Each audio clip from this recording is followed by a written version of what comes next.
Assalamualaikum warahmatullahi wabarakatuh. Salam sejahtera bagi kita semua. Yang terhormat Ibu Dewi Mayasari SPD selaku guru bahasa Indonesia serta teman-teman sekalian yang saya banggakan. Sebelum kita mulai, izinkan saya menyampaikan sebuah pantun. Pagi hari minum jamu agar sehat dan tetap ceria. Mari kita belajar ilmu, meladani pahlawan bangsa kita. Hari ini saya akan membahas sosok seorang pahlawan nasional yang memiliki peran besar dalam sejarah Indonesia.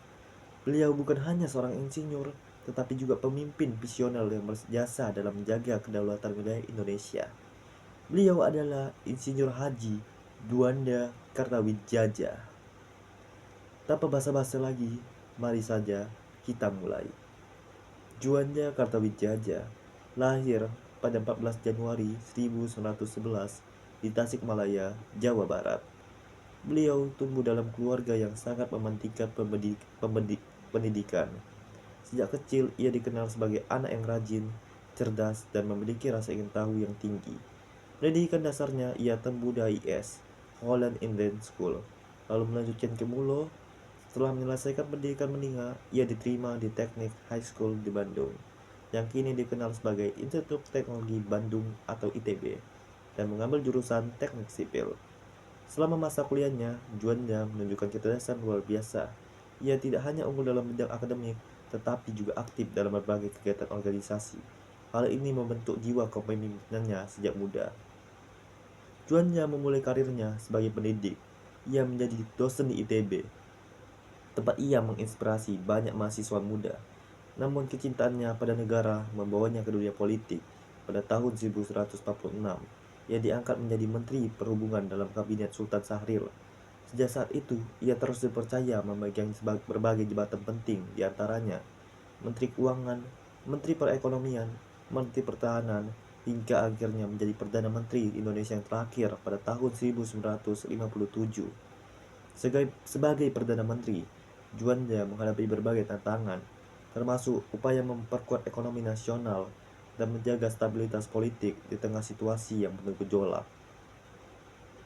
Salah satu dari sekian banyak jasa Juanda, Deklarasi Juanda pada 13 Desember 1957 adalah salah satu pencapaiannya yang paling monumental.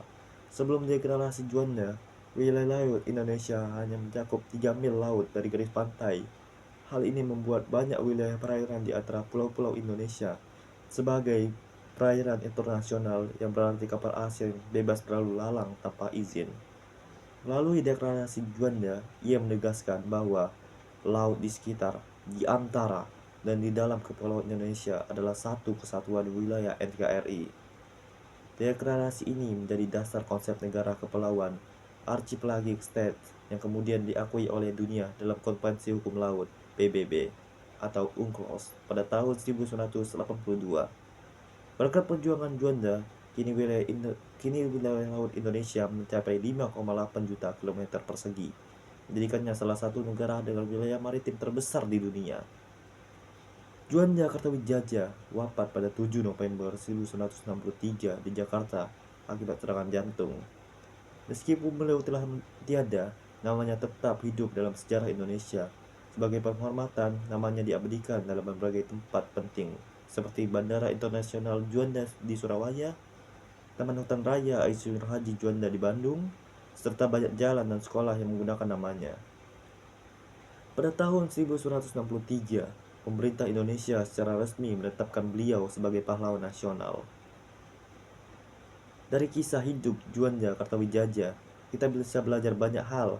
Ia adalah sosok yang penuh dedikasi, tidak mementingkan kepentingan pribadi, dan selalu berjuang demi kesejahteraan bangsa.